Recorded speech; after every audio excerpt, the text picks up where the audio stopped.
Okay, so the final part of social cognitive theory that we're going to look at is cognitive products. These are essentially the end point of cognitive processing. So just to kind of remind you, we start off with these implicit cognitive structures. These are our core beliefs. They then interact with the social environment in terms of a given situation that we need to address, or a problem that we need to solve. And then combined with kind of the social information that we're getting and the availability of cognitive resource, we then enact a particular behaviour, or we express a particular point of view. Now, these points of view or behaviours are called cognitive products. These are essentially things that we can observe. They're consciously expressed, even though they may be rooted in those implicit or non-consciously activated cognitive structures. And they're typically, as we've already said, the result of the processing of some kind of cognitive structure in relation to a given stimulus under either conditions of cognitive availability or cognitive load. And if someone is under a lot of cognitive load, they've got lots of competing demands, or maybe they've got other things on their mind, like they're sexually aroused, or they're stressed, or they've got kind of just anything else really that could be impeding the amount of cognitive resource that they have, they're more likely to result in kind of falling back on those cognitive structures that they hold.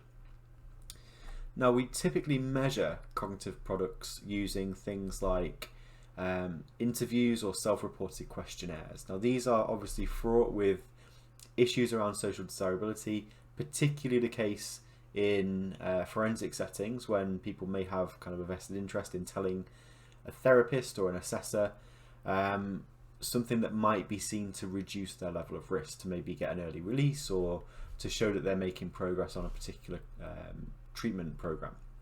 Now, this is a really important observation, and a really important thing to get your head around, in that we wouldn't just rely on an individual's self-reported kind of statements. We wouldn't just rely on interviews or the questionnaires that they fill out. We'll also consider their behaviour on a wing, or a behaviour within a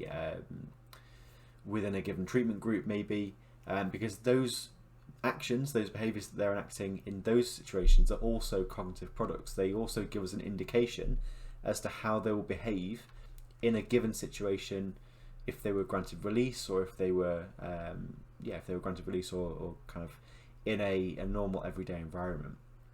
So these are really important kind of considerations. We wouldn't just consider these self-report data in isolation, but also taking it into account in comparison and in collaboration with other types of measures.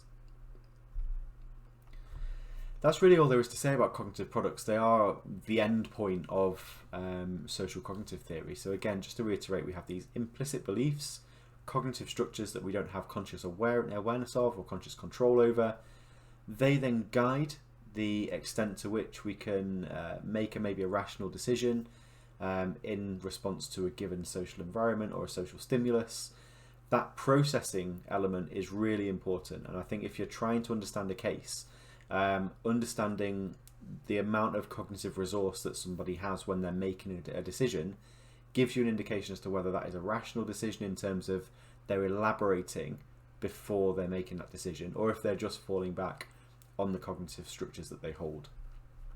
Once you've understood that, that then helps you to understand why and how they've come to either commit the offence that they've committed, or they're expressing the views that they are.